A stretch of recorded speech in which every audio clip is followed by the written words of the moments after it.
Bienvenidos al Sistema de Educación a Distancia de la Universidad Católica de Salta. En esta clase de Derecho Civil Contratos de la carrera de Abogacía, nos referiremos a nociones generales a tener en cuenta para el estudio de los contratos. Haremos alusión al concepto de contrato, analizando la definición legal. Asimismo, nos referiremos al consentimiento contractual, elemento fundamental para dar por celebrado un contrato. Estos temas se encuentran tratados en las unidades 1, 3 y 4 del programa.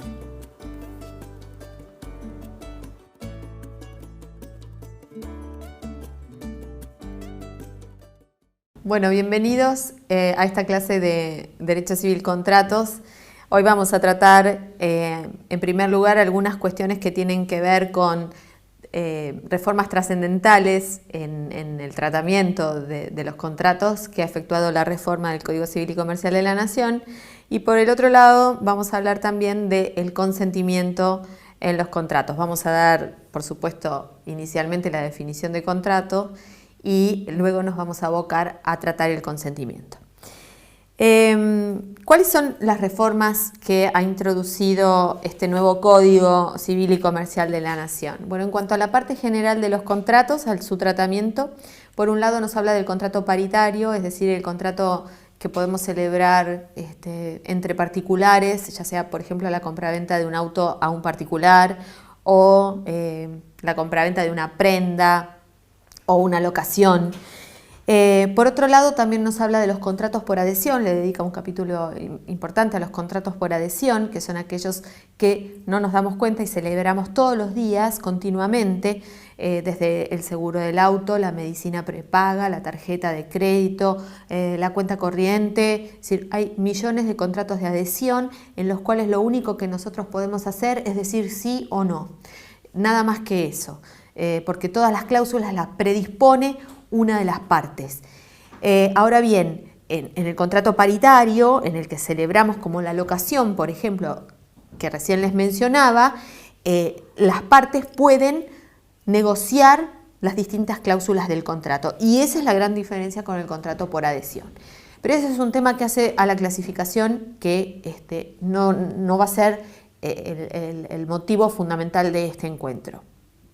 Y por otro lado, novedoso en cuanto al código es esto de tratar específicamente los contratos de consumo. No nos olvidemos que existe una ley, la 24.240, que es la Ley de Defensa del Consumidor, en la cual se regulan las distintas disposiciones en defensa de los consumidores, y este código trata dos cosas: la relación de consumo y el contrato de consumo, y esta es la gran novedad.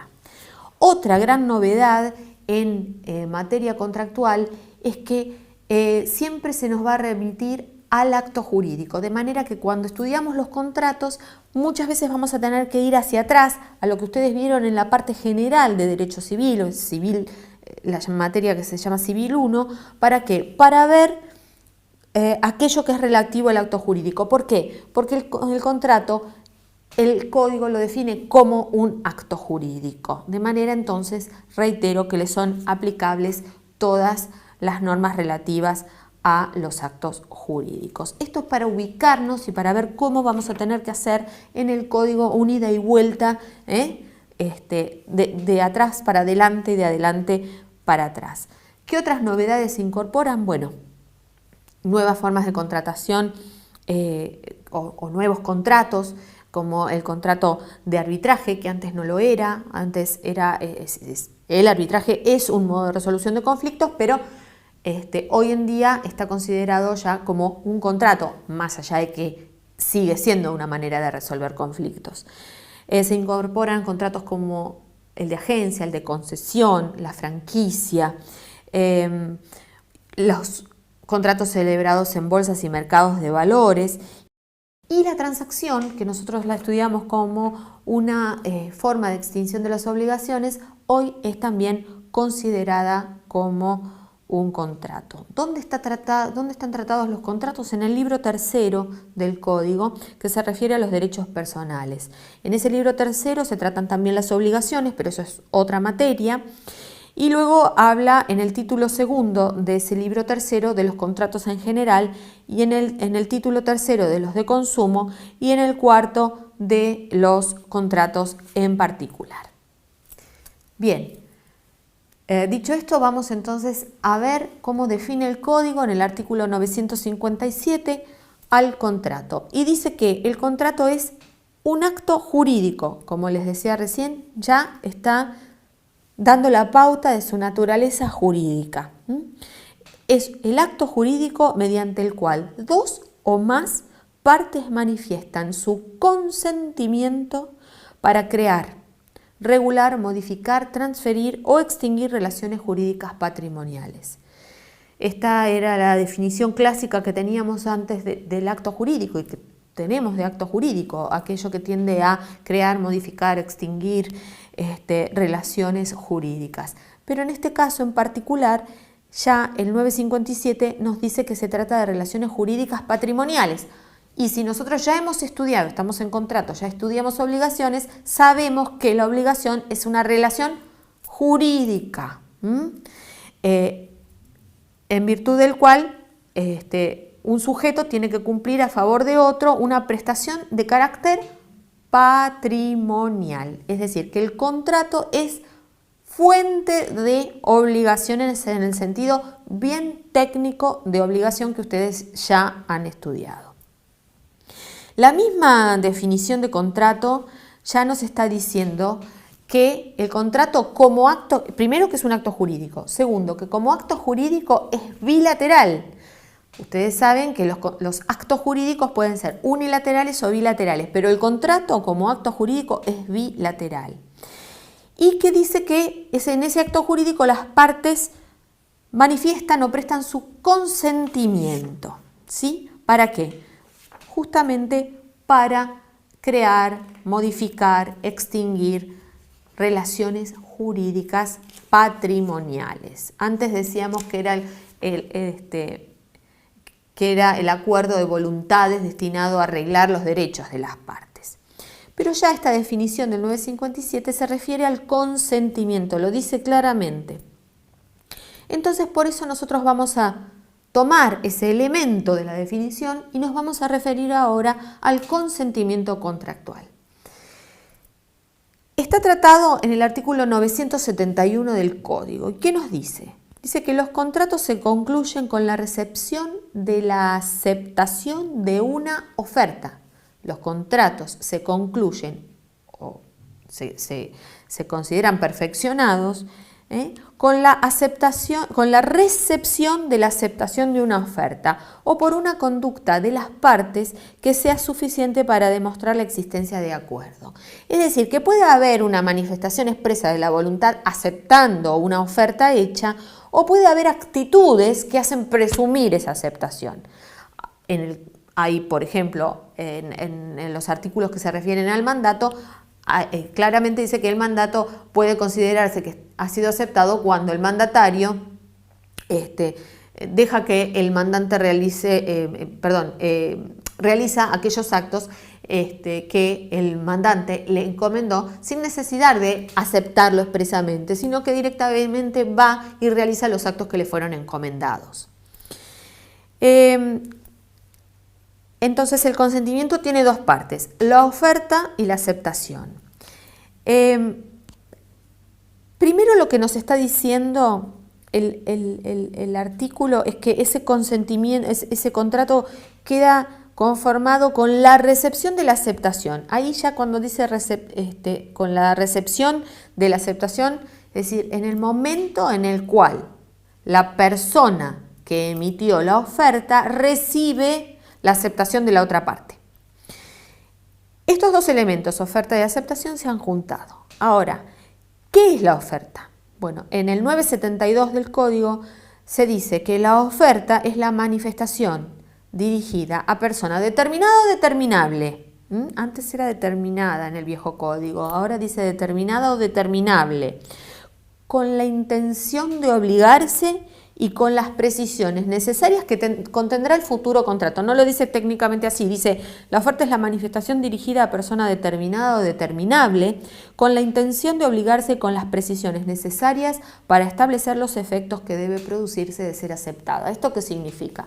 Que en esa oferta que yo dirijo a persona determinada o determinable, yo tengo que enunciar todas las condiciones de lo que va a ser el futuro contrato, de manera tal que a la otra parte, es decir, a quien recibe esa oferta, le alcance con aceptarla y decir que sí, sin haber ninguna otra modificación. Si hubiere alguna modificación, alguno de las distintas propuestas, bueno, entonces habrá una contraoferta y de ahí el juego de la negociación hasta que se junten las dos voluntades. ¿Cómo se manifiesta esta voluntad? ¿Cómo se expresa la voluntad? Bueno, puede ser, y acá nos vamos a las normas sobre el acto jurídico, puede ser de manera positiva, exteriorizándola en forma oral o por escrito, pero también en forma tácita. Era el ejemplo que les ponía con respecto al mandato que es aceptado tácitamente, porque resulta de actos por los cuales se puede conocer con certidumbre cuál es la voluntad de la parte. Ahora, estas carecen de validez cuando la ley o una convención exige que se manifieste expresamente. ¿Qué pasa con el silencio? ¿Cómo se debe interpretar? Bueno, la verdad es que la actitud silenciosa, silente, no debe ser limitada a la idea de mutismo, sino que también abarca la inacción, la abstención o la omisión. Es decir, aquellos casos en los cuales la persona no efectúa ningún acto de los cuales se pueda inferir su voluntad. ¿Es válido como manifestación de la voluntad del silencio? Bueno, la verdad es que no es válido como manifestación de la voluntad, salvo cuando la ley lo impone. Podría llegar a suceder. Por ejemplo, si yo quiero iniciar un desalojo o, mejor dicho, un cobro de alquileres, van a citar a reconocer firma al deudor y normalmente se le pone el plazo de 5 días, eso dependerá de los códigos de procedimientos de cada lugar, pero tendrá 5 días para manifestar si la firma es o no de él, bajo apercibimiento que si no va, se considera que es de él. Ese es un ejemplo sencillo en el cual la ley impone que el silencio es interpretado como una manifestación de la voluntad. También las partes pueden exigirlo y también cuando se condice con declaraciones hechas con anterioridad. En cuanto a cómo se va desarrollando esto de llegar a la formación del consentimiento, es decir, a la unión entre la oferta y la aceptación, hay tratativas previas, que esto también es novedoso en el código. Durante esas tratativas previas las partes deben comportarse de la misma manera que cuando están celebrando o ejecutando o finalizando un contrato, es decir, deben interpretarse, deben realizarse de buena fe. Y si yo incumplo estas tratativas preliminares y genero un daño, tengo que indemnizarlo. Esto está previsto en los artículos 991, la buena fe, 992, el deber de confidencialidad, que si lo infrinjo debo indemnizar. Y también existen dentro de este código nuevo lo que llamamos las cartas de intención, que no son ofertas o tratativas preliminares, sino que es una etapa algo anterior en la cual estoy diciendo que quiero contratar, tengo la intención de contratar. Esto hay que distinguirlo claramente de lo que es la oferta. Bien, en cuanto a la fuerza obligatoria de la oferta, esto está previsto en el artículo 974 del Código. Si es entre presentes el contrato, dos personas presentes, o por un medio electrónico que nos permite expresar nuestra voluntad en forma inmediata, dice que la aceptación debe hacerse en forma inmediata. Y si es entre ausentes, da un plazo razonable durante el cual puede la persona a la cual se dirigió la oferta manifestar si acepta la misma. La oferta caducará por muerte o por incapacidad de las partes. Esto está establecido en el artículo 976 del Código. Bien, la idea entonces era darles a ustedes algunos lineamientos básicos de la reforma y cómo queda conformado el consentimiento contractual.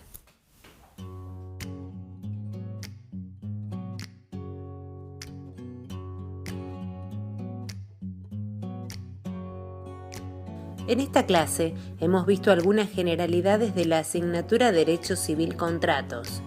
Es importante destacar que se aplican las normas que regulan los actos jurídicos. En el nuevo régimen legal se regula una parte general de los contratos y dentro de esta los contratos por adhesión y los de consumo. Otro aspecto que destacamos es la regulación de la responsabilidad precontractual y la formación del consentimiento. También nos referimos al tema de la aceptación. Y por último, hemos visto que existen tratativas contractuales en las cuales hay libertad de negociación, buena fe, confidencialidad. Los invitamos a profundizar estos temas en la bibliografía de la asignatura. Hasta la próxima.